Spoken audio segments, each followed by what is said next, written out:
Bienvenido a Emprender de los Errores, un podcast creado por Sáenz Kaufman, donde nuestro principal objetivo es charlar sobre algunos acontecimientos por los que hemos pasado y algunos que queremos que nunca te sucedan. Cada 15 días nos reuniremos con Guillermo Briceño González, estratega de medios digitales, y yo, Juan Camilo Sáenz Salamanca, publicista.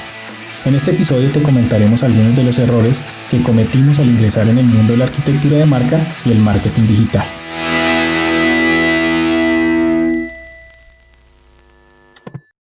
Hola, soy Juan Camilo Sáenz y hoy estamos en el primer podcast de Emprendiendo de los Errores.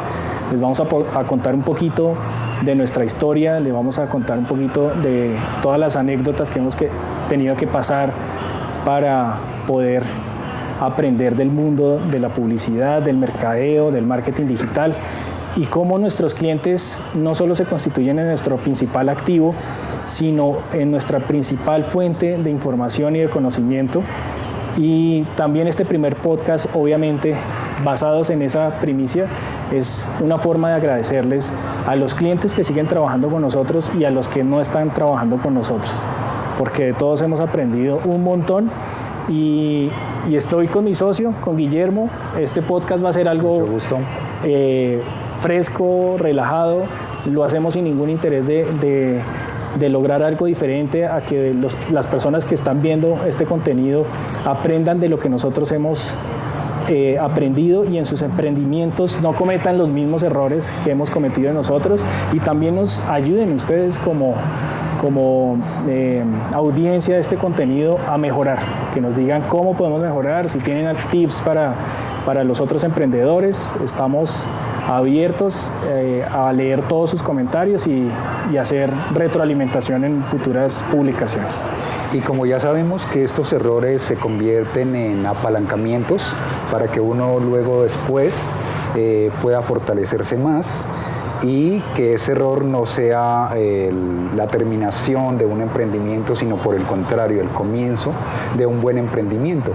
A propósito del sitio donde estamos reunidos, tenemos como una pequeña historia para contextualizar unos cambios que surgieron a partir de este centro comercial donde nos encontramos el día de hoy. Correcto. Estamos en Unicentro, en la plazoleta de cafés. Unicentro Tunja es un lugar que personalmente quiero muchísimo. Es un sitio que nos ha dado mucho trabajo y que, como ciudad, para los que no conocen Tunja es la capital de Boyacá. Nos encontramos en este momento en Colombia. Tunja es una ciudad pequeña, es una ciudad capital intermedia de 127.000 habitantes. Ahorita, por temas de la pandemia y de otras circunstancias, la población se disminuyó un montón, porque gran parte de la población es flotante.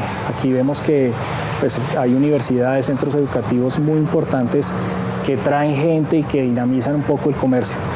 Y estamos desde este primer podcast que para nosotros... Por algo la llaman ciudad estudiantil. Exacto, ciudad estudiantil, sí. Correcto. Este primer podcast para nosotros es súper clave en este sitio que es tan importante para nosotros, porque emocionalmente genera un arraigo y para la ciudad también. Guillermo les va a contar más o menos cómo fue la historia desde el 2007, ya este centro comercial tiene 13 años, y cómo ha influido en su entorno, ¿cierto? Yo creo que para todos para las personas que vivimos acá en Tunja, no es un secreto que el centro comercial generó un desarrollo impresionante a nivel de comercio y a nivel cultural, o sea, cómo nos cambió a todos el chip del comercio. Y que la zona de café se ha convertido no en tanto una zona de café, sino en una zona de emprendimientos, sí, donde muchos vienen a socializar sus ideas, y de aquí, después de esa socialización de ideas, pueden surgir grandes emprendimientos. ¿Por qué mencionamos el 2007? Porque, bueno, podríamos incluso remontarnos al 2004 cuando empieza a funcionar de una forma más dinámica el marketing digital en el mercado hispano, sobre todo en el mercado hispano, aunque a pesar de que se empieza a dinamizar, pero también vamos a contarles lo difícil que fue ese despegue desde el 2004 hacia acá, cuando uno intentaba montar su primera página web, comprar su primer dominio, adquirir su primer hosting o servidor, que eran precios muy altos, muy costosos. Entonces teníamos que ser como los promotores los dinamizadores de este proceso en ese momento, y era muy crítico porque pues ¿quién lo veía en ese momento? La gente poco tenía el acceso y mucho menos a un teléfono móvil conectado. Y muy particular que en ese momento que ya todo se está digitalizando y la prospección que uno hace, que más adelante les haremos un capítulo de solo prospección, que es tan importante. Le tocaba a uno personalmente, o sea, uno digitalizando negocios, abriendo espacio en medios digitales, y el marketing digital todavía estaba como en auge y la gente como que todavía no creía mucho, todavía tocaba ir a las empresas, golpear y decirles, oiga, les podemos hacer su sitio web. O sea, es algo muy particular porque en ese inicio fue como la antítesis, ¿no? Nos mostramos a través de medios digitales, pero sin embargo seguimos golpeando puertas físicas y prospectando uno a uno, pero es chévere, ¿no? Hace parte de las anécdotas del día a día. Claro, en ese momento pues ya se hablaba del tema digital, las palabras como digital, palabras como virtual, ya empezaban a tener como cierta resonancia, pero hasta ahí la gente todavía, yo decía, pero ¿para qué quiero una página web? ¿Quiénes me van a ver por internet? Y mucho menos pensar en vender, ¿sí? Correcto. Pero desde ahí, ¿cuál era su guía o quiénes eran su guía? Pues el mercado anglo, que el mercado anglo pues obviamente ya estaba avanzado, pero para el mercado hispano era totalmente distinto. Entonces, arranquemos ahora sí con los errores, porque esto se llama emprendimiento de los errores, ¿cierto? Sí, correcto. Entonces, uno de los errores que uno a veces comete, yo me asocié inicialmente con un programador pues muy pilo, llamémoslo así, y entonces empezamos a crear ciertas ideas y empezar a programar. Entonces, ¿por qué hablo de errores? O tal vez no tanto un error, sino en ese momento era más un desconocimiento. En el internet muchas veces uno debe hacer lo siguiente. Primero, antes de intentar crear algo, buscar a ver si ya está creado. Porque muchas veces lo que nosotros nos imaginamos... ya alguien lo pudo haber hecho. Sí, y simplemente es una coincidencia creativa, no significa que se hayan ni copiado, ni... ya está imaginado. Entonces, en ese momento nosotros empezamos a crear estrategias de marketing desde ceros, programando, y pues obviamente eran unos costos altos. Y después buscando uno en el mercado anglo, eso ya está inventado. Y ya todo el proceso adelantado. Sí, ya todo el proceso hecho. Entonces, uno empezaba ya de ahí en adelante a tener esa experiencia de decir, no, antes de yo empezar a invertir, yo tengo que primero investigar y buscar. Si uno no dominaba el inglés, pues utilice su traductor de ese momento y empiece a buscar a ver si esas ideas que uno propone o eso que uno quería crear desde cero ya estaba creado. Ya estaba, claro. Y resulta que la mayoría ya estaba creado y uno tenía que simplemente hacer las adaptaciones. Después que vamos a hablar de y que muchas personas... Estamos hablando del 2007 más o menos, 2007, sí, 2008. Ya estamos avanzando, ya no estamos corriendo el 2004 y más adelante, porque sí, ya estamos llegando por ahí 2007, 2008. Y hasta ahí, por ejemplo, cuando uno hablaba de una red social, la red social simplemente era una interacción para conocer personas, y Yo demás. recuerdo que aquí llegó de primerazo High Five, ¿no? Sí. Antes que Facebook exacto. y otras. Y pues hasta ahí ellos tenían cierta forma de monetizar, que era interesante la monetización de ellos, pero no era que lo beneficiara a uno en el tema del marketing. Incluso hasta ahí ni idea de que Facebook podía funcionar realmente para hacer ventas como sí funcionaba hoy en día. De hecho, yo pienso que hasta el 2013 y demás, 2014 todavía como que uno prefería su página web, su carta de ventas, que obviamente todavía funciona. Que era como un portafolio en la red. Simplemente, o sea, la página no hacía nada, sino mostraba servicios, productos y ya, para de contar, un formulario para que le llegara un correo, y eso es toda una página en ese momento, ¿no? Sí, bueno, digamos que desde el 2008 ya empieza uno a vislumbrar ya con más confianza de que sí iba por el camino correcto, es decir, que el internet sí iba a tener realmente futuro aquí en Hispanoamérica y que uno iba a poder vender por internet ya, porque podía tener de pronto ya sus primeras interacciones o sus primeras ventas, ¿sí? Siempre uno conectado, obviamente, para estarse retroalimentando con el mercado anglo. Entonces lo que hacía uno era tener, en ese momento lo llamaban mente maestra, o sea, era estar unido a un grupo anglo para uno estar retroalimentándose y no perder y no bajar los ánimos, no perder la moral, porque si uno se encontraba aquí con el mundo real en ese momento... Uy, no, duro. Era y acá, complicado. Finalmente, de uno de nuestros mentores que más adelante les comentaremos con detenimiento, porque es una persona que admiro mucho, que fue nuestro cliente, él nos dice, él tiene aquí una clínica de oftalmología y se ha hecho, en el buen sentido de la palabra, famoso, es popular realmente entre la gente que lo ha necesitado, que es el doctor Cetina. Es una persona maravillosa como persona, es genial, o sea, es un ser humano que admiro muchísimo, su esquema de valores, su capacidad, pero más allá del profesionalismo, él decía, vea, yo estoy en Tunja porque veo una necesidad latente, pero Tunja es... Vea, el que logre hacer un negocio en Tunja próspero, lo hace en cualquier parte del mundo. Todos los estudios de mercado que usted puede hacer acá siempre le dan el revés.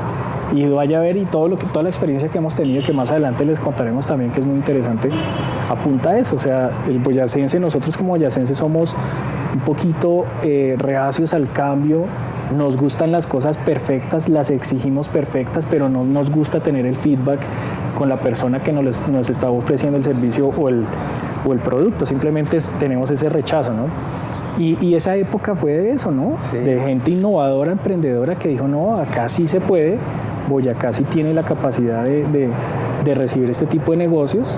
Creamos en este nuevo marketing, ¿cierto? Esta nueva forma de vender.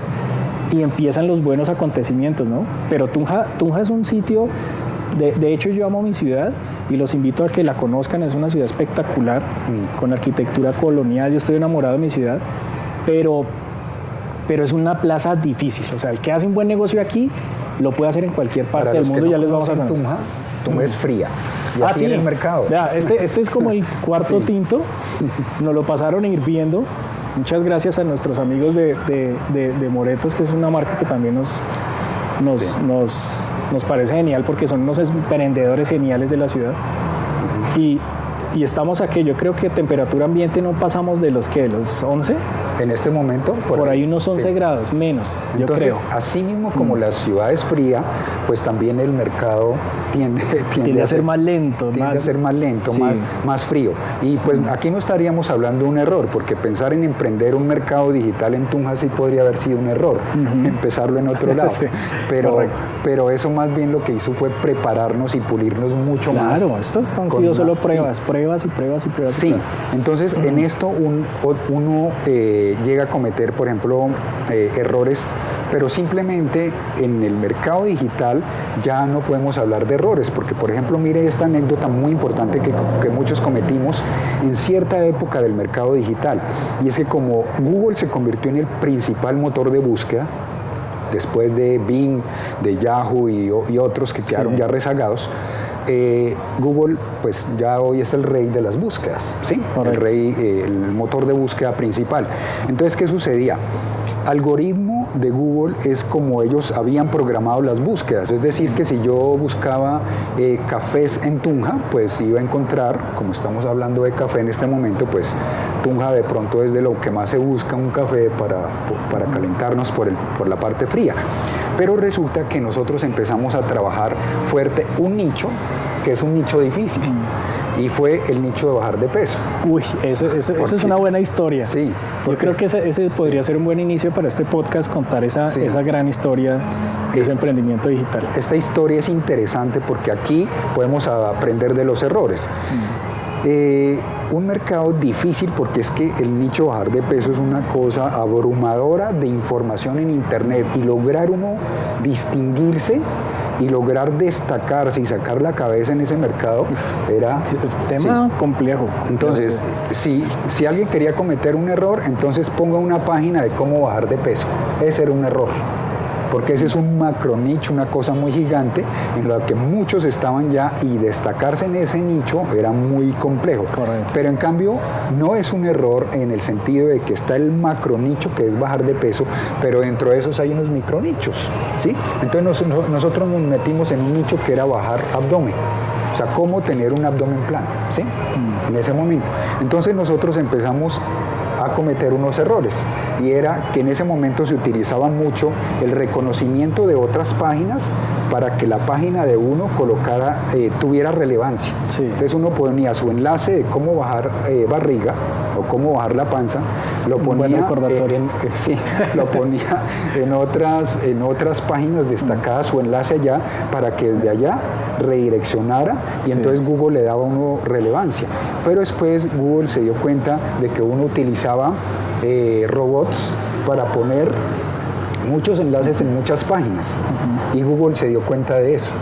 Entonces se dio cuenta de que utilizar un robot para utilizar muchos enlaces en muchas páginas destacadas, pues eso era en cierta forma un fraude.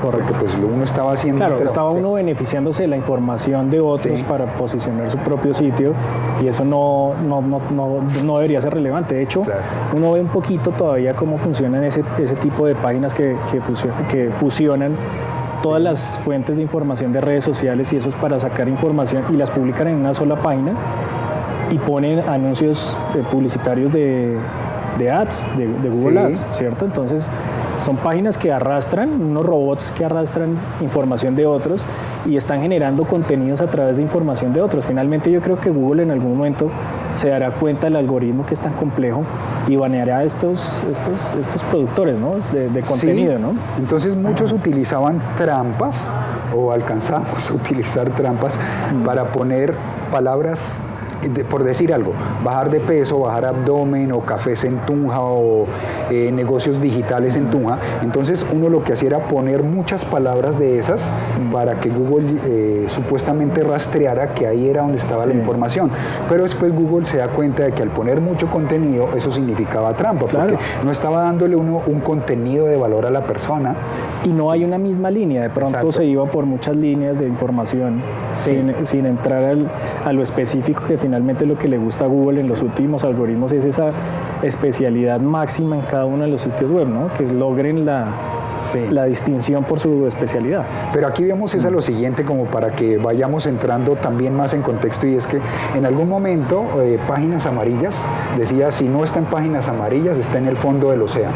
Era algo así la frase que ellos utilizaban. O sea, usted está perdido, era si no estaba en páginas amarillas. Y ahorita pasa lo mismo en Internet, ¿no? Entonces luego llegó la época del Internet desde el 2010 en adelante que ya no estar en Internet era estar en el fondo del océano, era estar perdido, ¿sí? Claro. Entonces sigue un proceso del avance por Internet y ahí es donde vienen otros errores, pero que ya vamos a pasar porque este contenido no es solo de la parte digital, sino también de desarrollo de marca. Sí, y otra cosa muy importante, cómo nosotros desarrollando marca y contenidos digitales nos hemos dado cuenta que se necesita un espíritu emprendedor y comprender al emprendedor de tal manera que podamos aportarle valor a su marca, ¿no?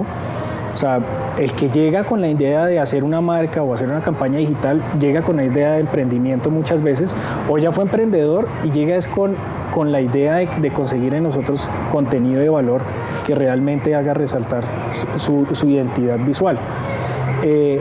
Y ahí es donde parte también este podcast para que nosotros podamos entrar como en contexto de que no solo es marca, no solo es marketing digital, sino que también es un poquito de emprendimiento. Acá nuestra intención principal no es hablarle de nuestros servicios, no queremos entrar en eso. De pronto en algún momento tendremos que hacerlo para comentarles a ustedes nuestras anécdotas, pero nuestra intención principal sí es mostrarles cuáles han sido nuestros grandes aciertos y nuestros grandes errores, ¿no? Y aquí es donde se empieza a entrelazar algo muy interesante en cuanto a todo, ¿no? Sociedades, cómo a través de diferentes experiencias, sin tener que entrar en hablar de nombres ni nada, vamos a comentarles qué errores cometimos y qué oportunidades también desaprovechamos, ¿no? Porque así uno diga, no, es que uno no debe pensar en el pasado y darse látigo, uno sabe que hay algo que uno desaprovechó en algún momento y que por falta de preparación y de visión uno perdió esas oportunidades. Sí, y bueno, pues como también vamos a hablar de marca, pero antes de eso, una parte muy importante de lo que tiene que ver con lo digital es que al comienzo uno de los errores que uno cometió es que al cliente uno le creaba su página web. Ya cuando el cliente se dio cuenta que sí tenía que estar en Internet, que sí tenía que hacer presencia en Internet, Entonces uno le creaba la página web al cliente, pero con el supuesto de que él iba a administrar su página, ¿sí? Entonces ese era otro error. ¿Por qué? Era error de parte del cliente y de parte de uno. Además que el cliente no tiene por qué actualizarlo. Él necesita tiempo para emprender, para abrir su negocio a otros mercados, para mejorar su producto. No tiene por qué estar generando contenidos. No es necesario. Exacto, pero entonces era de parte y parte, porque uno tendría que en determinado momento lograr exponerle que él dedique a su negocio, que yo me encargo de llevarle toda su estrategia digital, o sea, de administrarle los contenidos y demás. Pero resulta que el cliente también muchas veces le decían a uno, no, yo solo quiero pagar el desarrollo, enséñeme cómo hacerlo, que yo lo hago. Exacto, eso también es un error de los clientes. Exacto. Ahí entramos en hablar de errores también importante. Sí. Y a veces el cliente se siente con la capacidad porque viene con un concepto digital muy marcado, ha crecido de pronto al lado de la tecnología y sabe de pronto cómo administrar este tipo de contenidos y piensa que ese tiempo lo puede invertir, pero de hecho hemos tenido casos de clientes que nos dicen, oiga, no, pues yo tengo a veces tiempo libre, deme acceso a mis redes sociales y yo voy administrándola. Parece muy bien, pero en su tiempo libre dedíquese a descansar, o sea, dedíquese a pensar. A veces el silencio creativo es súper importante para reenergizarse y coger de nuevo esas riendas del negocio que tanto lo necesita. No ocupe su tiempo en generar contenidos, ¿no? O sea, ahí empiezan los errores, empieza un número de errores complicados que... Sí, parte del conocimiento que habla, por ejemplo, Robert Kiyosaki, que muchos lo utilizan este conocimiento para especular, pero aquí él sí dice algo muy cierto, y es que él logró toda su riqueza contratando a los mejores, ¿sí? Sí. Entonces, él no se ponía... Y tiene una frase muy interesante. Sí, claro. Que es, si estás, no sé si será de él, pero se la escuché a él, sí. Si estás en una habitación donde tú eres el mejor, estás en la habitación incorrecta. Sí. Tienes que estar siempre rodeado de personas mejores, siempre. Exacto. O sea, para poder ser mejor, uno tiene que tener al lado gente que lo haga ser mejor, que lo exija, que le pida, que lo haga mejor, más creativo, más innovador, más eficiente. Eso es súper clave. Entonces, nosotros desde un comienzo, afortunadamente, para evitar estos errores de que el cliente fuese el que iba a actualizar la página, porque nunca lo iba a hacer. Cuando el cliente no tiene una página dinámica al año, cuando le toca renovar su página, renovar su dominio, renovar su hosting, renovar sus servicios, no lo va a hacer porque siente que no le sirvió, ¿sí? Entonces, afortunadamente nosotros empezamos desde el marketing y después a crear páginas web. Exacto. O sea, primero empezamos desde la estrategia digital, o sea, no lo contrario, no decirle al cliente cree su página web y después desarrolle una estrategia digital, que ese es el error, sino la estrategia digital, y dentro de la estrategia digital hay algo que se llama página web, redes sociales y demás. Exacto. Es un 360 de necesidades que hay que cubrir finalmente. Sí.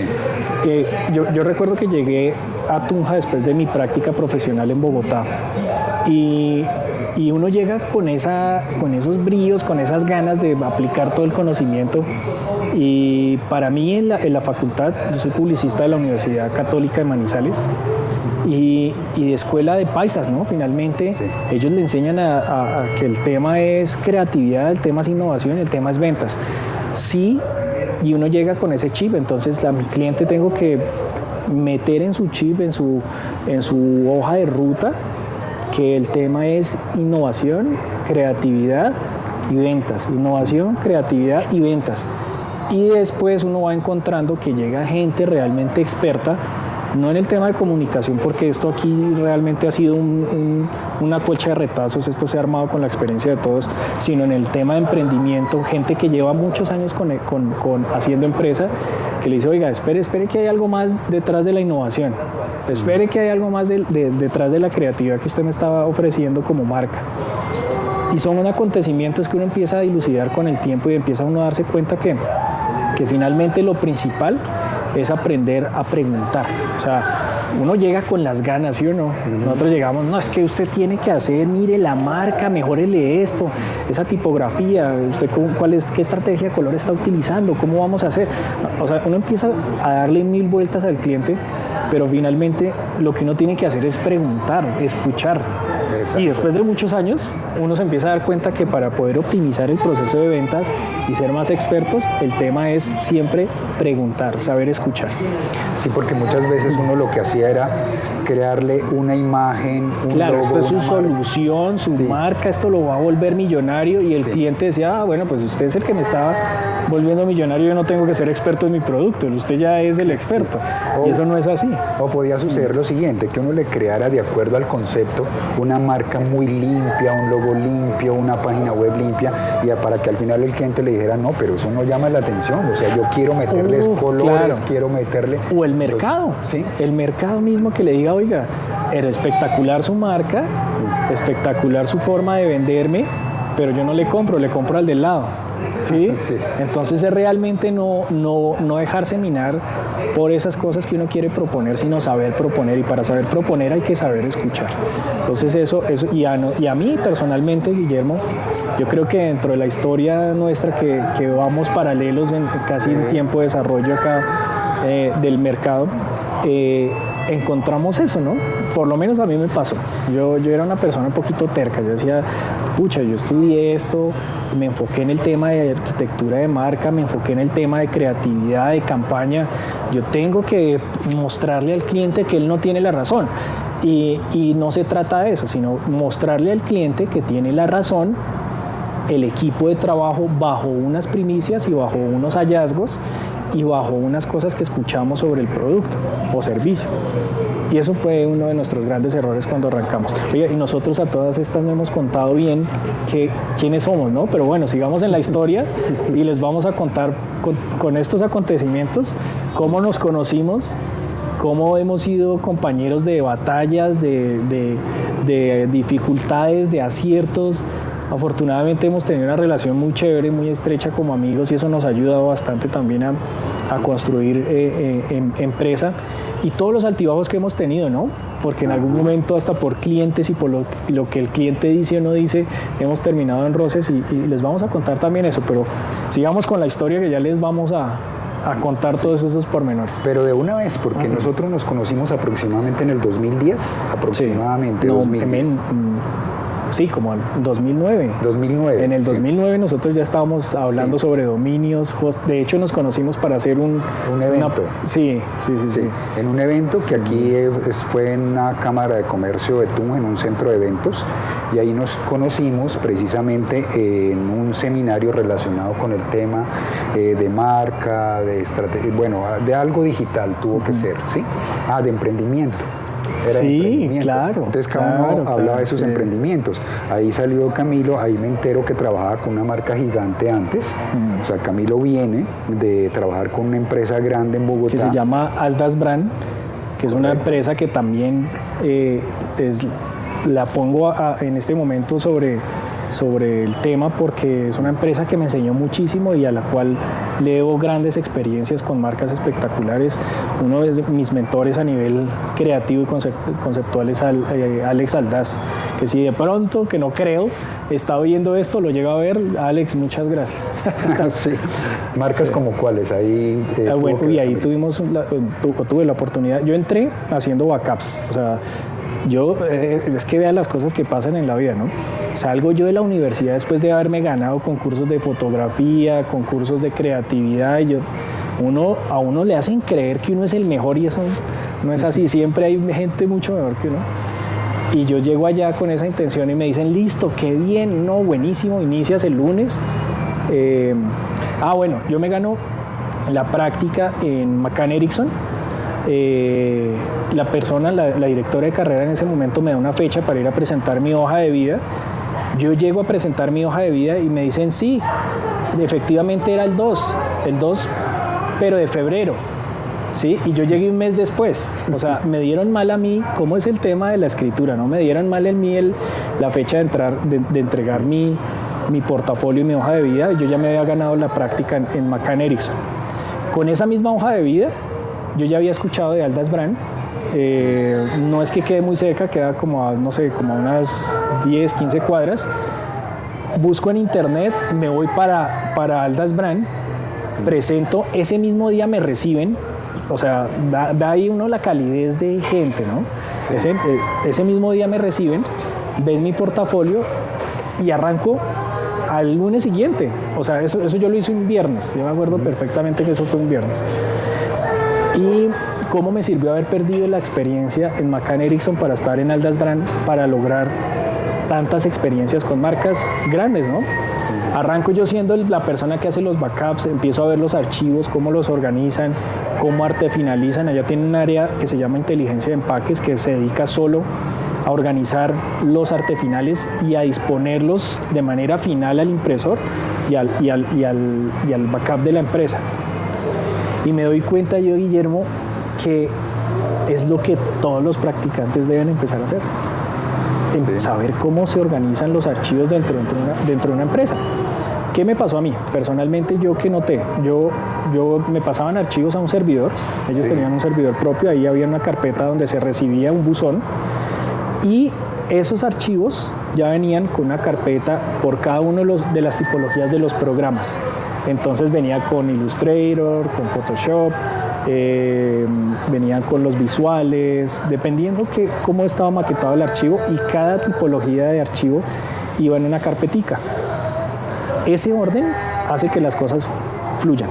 Entonces lo primero era marcar el nombre del archivo con fecha, mes y día, para que los buscadores dentro del computador los organizaran. Y luego dentro de esos archivos uno ya encontraba una carpetica de visuales con todos los archivos y hasta las fuentes tipográficas que se utilizaban en el archivo.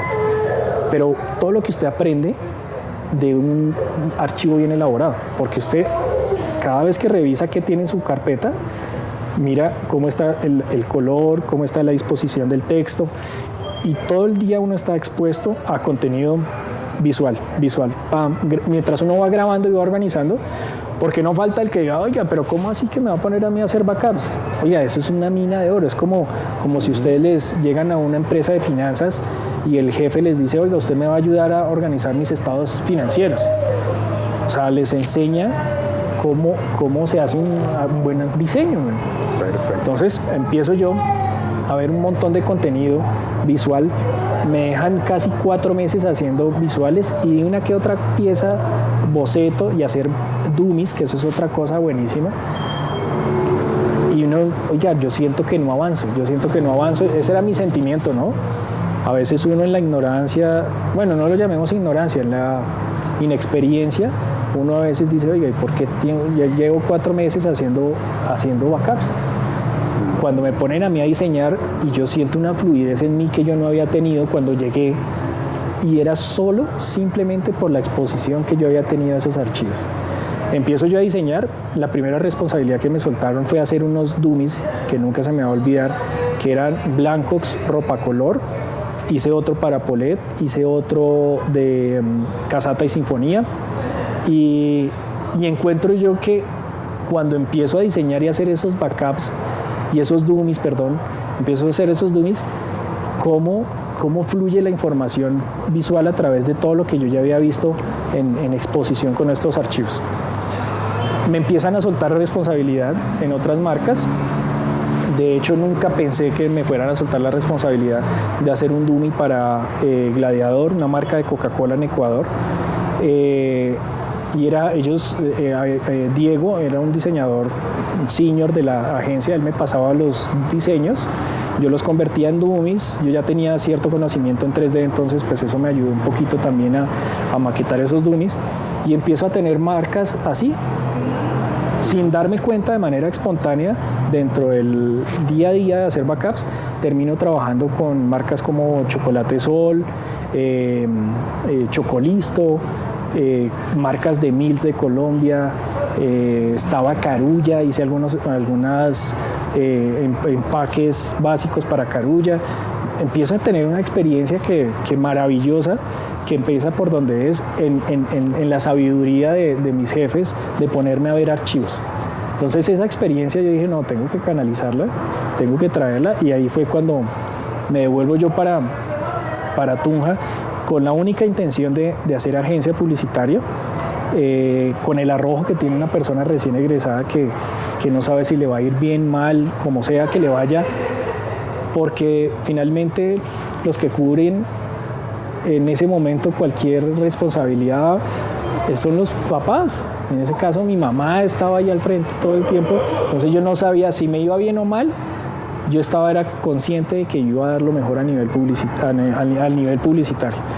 Entonces es aprovechar esos momentos, ¿no? El que sale y quiere emprender y de pronto no tiene el apoyo de su familia, pues también lo puede hacer. O sea, es perderle un poquito el miedo. Yo creo que eso me ayudó mucho también a conocerlo, a estar en esos eventos, pero fueron marcas que me dieron a mí experiencias geniales. Sí, incluso al comienzo, antes de crear, digamos, una marca que luego le diera a uno un reconocimiento propio, lo que se buscó era palabras que tuvieran la palabra, marcas que tuvieran la palabra digital, que tuvieran la palabra virtual para que la gente se ubicara. Entonces en ese tiempo pues sonaba mucho Boyacá Digital, sí, sonaba mucho Boyacá Virtual. Y que eran búsquedas, finalmente sí, era... Y se trataba de búsquedas. Entonces el hecho de que uno pusiera algo así como Boyacá Virtual, ya la gente identificaba, ellos trabajan con lo digital, con lo virtual. Entonces nos aprovechamos de esa ola, de ese momento para que las personas nos buscaran. En ese momento, yo cuando arranco, a pesar de ser un poquito complejo, pero si la gente buscaba para una página web y encontraba Boyacá Virtual, pues le daba la confianza. Entonces, le daba y era una marca y hasta el logo era fuerte, sí, estaba bien hecha. Fuerte. Y entonces, ¿qué sucedió? Pues que mucha gente empezó a llegar por el solo nombre. Y pues se fue ganando mucho terreno, muchas personas llegaron. Y hablemos de otro error entonces en esta parte. Vamos con otro error. Sí, entonces mi fuerte en ese momento era registro de dominio, hosting, diseño web y estrategia digital. Pero lo que uno debe hacer, lo que uno debe hacer es que si uno es fuerte en ese tema, concéntrese en ese tema y no le saque el pie de ahí. ¿Sí? Y además que uno puede estar muy cerca al éxito y uno no lo sabe, entonces hay que insistirle cuantas veces sea necesario. Exactamente, pero me acuerdo que uno de los errores, en conjunto con el programador con el que yo trabajaba, o con mi programador, fue meternos en un nicho que era desconocido para nosotros, un nicho que era ahí sí mencionémoslo, era un nicho para adultos, empezando porque pues no era mi terreno, no era lo mío. Y uno dice, no, pues es finalmente un cliente, es finalmente una cuenta, desarrollarla, pero eso es otro gran error, ¿no? Uno tiene que sentir afinidad con lo que vende y lo promueve, lo que uno lo sienta, que uno lo entusiasme ese trabajo. Pero yo decía, no es porque sea un nicho malo realmente, porque es un nicho bueno, pero no nos dimos cuenta de la cantidad de restricciones que había para América Latina. Sí. De hecho, los que lo financiaban eran personas reconocidas de aquí de la ciudad. Sí. Entonces, pues estaban dispuestos a invertirle, pero lo que pasó después es que los costos de publicidad, no había acceso de publicidad en ninguno de los motores de búsqueda. Google no iba a dar publicidad para un mercado para adultos. Lo restringe. Sí, lo restringe bastante. Entonces había aunque siempre ha sido el mercado más fuerte, ¿no? Tiene como casi el 80% de todo el contenido en la red mundial, ¿no? Sí, y sin embargo tiene unas restricciones muy altas. Los costos de publicidad son altísimos, los costos de legalización, los impuestos son altísimos, y por ahí se fue digamos, el proyecto se cayó, ¿sí? Y empezando porque al final, como no era un trabajo que uno lo disfrutara, distinto es cuando uno diseña, cuando uno crea, cuando uno trabaja lo que uno es fuerte. En mi caso, lo fuerte es la psicología del producto, de cómo llegarle al cliente, cómo convencerlo, porque de profesión soy psicólogo, pero me especialicé en el neuromarketing. Es otra historia buenísima que tenemos esa lo vamos a contar después, lo que es el neuromarketing en el momento de vender, eso lo vamos a hacer luego. Pero aquí el error es que ese era mi fuerte, pero lo que yo estaba haciendo no era mi fuerte. Yo no me sentía cómodo y por lo tanto al final este proyecto se cayó. Terminó pues con un gran aprendizaje de lo que uno no debe hacer, pero uno debe meterse en las cosas que le apasionen, que le gusten. Y que le enriquecen finalmente. O sea, la vida es una y el trabajo ocupa mucho tiempo de uno, entonces uno tiene que buscar algo en lo cual se pueda especializar. Sí, porque ya uno estando en este nicho y sabiendo que para uno pues es, digamos, también un medio de digamos, de crecer económicamente, y cada vez que le llega a uno un cliente, el hecho de que sea un proceso creativo, de diseñar, de crear una marca que va a impactar en la gente, en la mente de las personas, eso para uno, claro, para nosotros. Claro, y es como hacer famosos, porque uno queda detrás de bambalinas en el proceso, pero la marca surge, ¿cierto? Sale a flote, la ven miles de personas, a veces se queda, a veces hay controversia, lo que sea que pase, pero la marca es esa parte visible del trabajo de uno y es una berraquera. Las piezas publicitarias, las páginas, todos los sitios web que se desarrollan es chévere. Y otra cosa también importante que sucedió en el momento es que inicialmente en mi caso yo creé marcas para mí, o sea, negocios para mí, y fruto de esa experiencia que dio resultado fue lo que luego lo compartimos ya con los clientes, o sea, no fue al revés, no era decirle al cliente, oiga, yo le hago que usted va a ser exitoso, exacto, sino que nosotros sino mostrar, miren que pudimos hacer este caso exitoso, o la embarramos en esto, uno también muestra lo que hizo mal, ¿no? Correcto. Eso es clave. Sí, en este momento ya llegamos a un punto muy importante que ya luego lo vamos a ir desarrollando en digamos, en las próximas grabaciones, y es lo relacionado con cada cosa específica.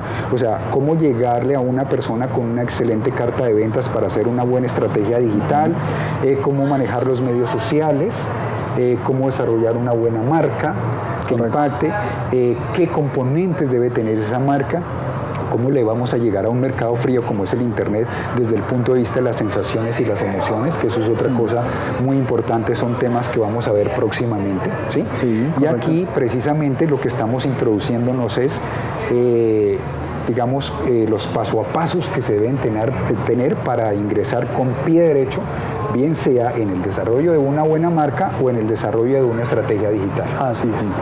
Entonces yo pienso que ya estamos, para concluir con este tema, era importante conocer que nosotros vivimos respecto a la estrategia digital unas épocas que fueron muy rápidas, por supuesto, que era desde el 2004 hasta el 2008-2010, una fase de la parte digital, o sea, que era un mercado hasta ahí muy difícil.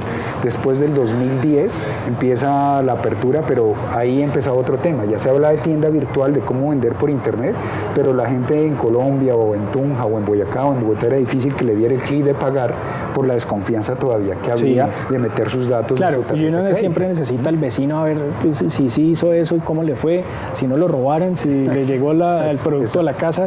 O sea, uno siempre necesita esos testimoniales, y dar ese primer paso, es el paso de liderazgo en la parte digital. En ese momento era difícil, ¿no? Claro, y después la gente se dio cuenta, el mismo productor, el dueño de negocio se dio cuenta que era incluso más seguro, el cliente, era más seguro comprar por internet que comprar muchas veces físicamente.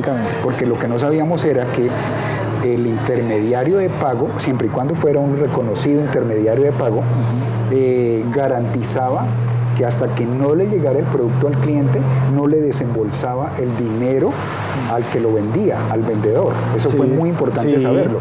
Después la gente se dio cuenta de eso. Y era algo que tocaba mostrar y que no se mostraba. Simplemente se hacía la compra y sí estaba en los términos legales, en la letra menuda, pero no estaba como una propuesta de valor. O sea, no había un plus adicional dentro de la estrategia de comunicación, decirle eso al comprador final, ¿no? Sí. Y ya hasta después de mucho tiempo como que lo empiezan a adoptar y empiezan a ver que eso es un plus de la estrategia de ventas, y ya tarde, ¿no? Ya han pasado muchos años y la gente ha perdido muchas ventas. Yo no utilizaba eso como estrategia para garantizarle a la persona que si usted no queda satisfecho, le doy 30 días o le devuelvo el dinero.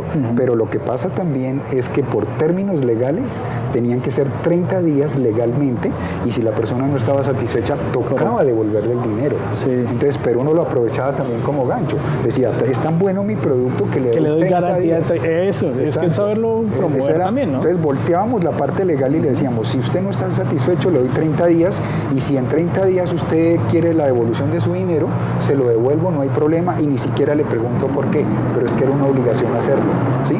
Hasta ahí esa parte era muy importante también para darle la confianza a la gente que podía comprar por internet. Después vamos a hablar muy claro de las fechas, cómo evolucionó el internet para ya luego llegar a la parte móvil, que eso fue, mejor dicho, la revolución completa del internet. ¿Usted se acuerda cuál fue el primer proyecto que trabajamos juntos? El primer proyecto que trabajamos juntos. Es que ya son muchos, ¿no? Sí, pero sí tuvo que ser algo relacionado con construcción, con el sector de la construcción en Tunja. ¿Sí? De hecho, yo tuve 2 experiencias importantísimas cuando arrancó. Hablemos de esta marca. Si no estoy mal, tuvo que ver con Ancla. Ancla Constructores. Ancla Constructores. Sergio Camargo e hijos, en cabeza también del gerente, que es el esposo de la arquitecta Claudia Camargo, que los aprecio mucho, que es Carlos Restrepo. Sí. A mí me dieron una oportunidad grande de trabajo. De hecho, mi primera experiencia publicitaria importante fue a nivel político, con 2 políticos amigos míos que en ese momento no hacían parte o no sonaban mucho. Y en su experiencia como abogados empiezan también a curtirlo a uno en el buen sentido de la palabra de cómo hablarle al cliente, qué decirle, qué no decirle. Y esas fueron mis 2 primeras campañas. Fue una campaña para la asamblea departamental y la otra fue una de alcaldía. Después de esas 2 campañas viene un montón de cosas, de acontecimientos, ¿no? Empieza uno a ver que ya generó contenidos y entra Ancla Constructores, y ahí fue nuestra primera experiencia de trabajo. Entonces yo me dedicaba al desarrollo web, al registro de dominio, de hosting, proveer hosting, proveer dominio y hacer desarrollo web, incluida la estrategia digital. Sí, de hecho también es, como lo decía en el inicio del podcast, es un momento para agradecer a nuestros clientes también, y ellos nos han dado unas oportunidades grandiosas. De hecho, es el momento, después de 12 años llevamos trabajando todavía con ellos, y es una relación comercial estrecha de aprendizaje, donde le damos a ellos el puesto que deben tener, que es expertos en el tema de construcción, y a nosotros ellos muy amablemente nos dan el puesto de expertos de comunicación. Entonces es una simbiosis súper interesante. De hecho, aquí ya como resumen, porque si nos pusiésemos a detallar todos los errores pormenorizados, ya esto se extendería mucho, pero sí lo vamos a ver luego en próximos episodios. Y es lo siguiente, muchos de los clientes que se han perdido es por meterse uno en temas que no son el fuerte nuestro. Correcto. Entonces se pone uno muchas veces por darle el gusto al cliente de hacerlo, uno lo hace, pero resulta que no era el fuerte de uno, y pues definitivamente uno termina embarrándolo. Tal vez, correcto. Por ejemplo, si nos metíamos solo en el fuerte es el desarrollo de marca, pero tal vez el de impresos sea el fuerte de los impresos. Y les vamos a contar en un capítulo interesantísimo de un error gigante en todos los capítulos de nosotros como emprendedores en esta búsqueda de hacer negocios y de establecer una empresa. Uno de nuestros grandes errores que fue meternos en el tema de impresión. O sea, eso fue... Les estamos adelantando mucho contenido. Yo creo que esperemos para que vean los otros videos y escuchen los otros podcasts, porque la estamos embarrando, estamos contando muchas cosas. Sí, porque puede ser que el tema digital también tenga que ver con impresión, pero ese no es el nuestro. No, exacto. Punta de lanza. O sea, siempre apuntar a que todos los esfuerzos de energía que uno tiene se ajusten hacia un horizonte, sin perder la vista en otras oportunidades de negocio. O sea, eso es otra cosa. Es que yo me quiero especializar en tal cosa. Eso no implica que yo no pueda estar mirando otras opciones de negocio, ¿no? Correcto. Pero tampoco implica que todas las opciones de negocio que yo vea como buenas las tenga que tomar, porque eso no se trata, ¿no? Eso es otro gran error, pensar que todas las oportunidades son nuestras. Y eso no es así tampoco. O sea, para tomar una oportunidad hay que estar muy bien preparado, es lo primero que hay que hacer. Y no es tanto porque la gente dice, no, es que es aprender sobre la marcha y esfuerzo. No, hay que estar preparado para tomar una buena oportunidad. Correcto. Entonces ya estamos terminando por hoy el episodio. Terminar de pronto con una anécdota. Y la anécdota es que definitivamente cuando uno inicia el mercado en Internet, siempre, en nuestro caso o en mi caso, por la estrategia digital. O sea, porque no empezar, que voy a desarrollar mi página web y demás, no. Es la estrategia digital. Dentro de la estrategia digital está todo lo demás. O sea, está el desarrollo de una web, está el desarrollo de redes sociales. Puede que incluso no necesite en ese momento una página web para la estrategia que va a desarrollar, o puede que ni siquiera necesite desarrollar tanto contenido, sino lo que necesite es poner una pauta publicitaria en Facebook a rodar, y esa puede ser la alternativa única nada más. Exacto, y algo súper clave, que esa estrategia vaya de la mano con el análisis que ustedes hicieron de su propuesta de valor. Nosotros utilizamos, que es muy común, y pues iremos hablando puntualmente de las herramientas que hemos utilizado, pero utilizamos el Model Canvas o el modelo Canvas, que es para establecer precisamente todas estas oportunidades que tenemos a través de nuestros proveedores, dentro de la estratificación de nuestros servicios, los canales de distribución, la entrega, la propuesta de valor, o sea, cómo vamos generando valor a través de todas estas acciones y cómo todo eso lo traducimos a través de una marca que se emplace en una estrategia digital, o sea, todo va de la mano. Finalmente, y para concluir desde lo que yo les quiero decir, es que todo en la vida, y cuesta mucho aprenderlo, es servicio. O sea, en el momento en que nosotros nos metemos en la cabeza cómo beneficiar al cliente, ¿sí? Cómo potencializar sus servicios y productos para que otras personas sean beneficiadas, es cuando uno está haciendo realmente bien el trabajo. Esto no se trata de que tengo el conocimiento como publicista y como psicólogo y sabemos estrategias en internet, entonces vendamos a la lata, porque eso no se trata de eso. Se trata de ver cómo generamos valor. Y eso uno lo aprende con el tiempo. O sea, aprender a enfocar esa energía, ese esfuerzo que uno tiene alrededor de cada marca es muy, muy difícil, y creo que este primer podcast para mí concluye en eso, que después de todos los años que llevamos trabajando, me he dado cuenta que lo primero que uno tiene que ver es generarle valor y servicio a la comunidad y al entorno a través de las marcas. Bueno, entonces, como este capítulo era de emprender de los errores, ya vamos como dejándoles un derrotero de lo que va a ser de aquí en adelante, las próximas versiones, y sería como desde las sensaciones y las emociones, cómo vender en un mercado frío como es el internet, o sea, cómo utilizar, cómo comprender las emociones de las personas para poder vender en el momento preciso, en el momento, como dice, en el momento de la verdad. Ese puede ser uno. La otra, vamos a hablar de la evolución del internet y cómo esta época aceleró 10 años adelante. Estamos 10 años adelante. Sí, para de pronto las personas que están viendo en otro momento, hoy es de 16 de noviembre de 2020 y estamos atravesando por un momento grandioso para toda la humanidad, viéndolo como una oportunidad. Lamentamos las personas que han fallecido, las personas que han tenido que padecer por lo que está sucediendo a nivel mundial, pero los que seguimos intentando y fortaleciendo las empresas en este momento, demos gracias y ese sentimiento de agradecimiento por todas las oportunidades que se están generando alrededor de la pandemia. Es un momento idóneo para digitalizar las marcas, es un momento idóneo para aprender. Sí, entonces ya para próximos episodios vamos a tener unos temas muy importantes, así casuales, charlados, para que los podamos comprender mucho mejor, que llegue mucho más fácil y que sea de todo el interés, tanto en lo que es una arquitectura de marca como de estrategias digitales para vender mucho más, para posicionar nuestras marcas. Correcto. Y parecemos circo pobre, nos estamos despidiendo mucho, entonces no olviden darle clic a me gusta si les gustó. Si no les gustó, también dislike de una, o sea, no lo duden. Sí, claro. Si quieren algún contenido en especial sobre este primer capítulo, lo pueden hacer y nos vemos en la próxima. Listo, hasta pronto. Listo.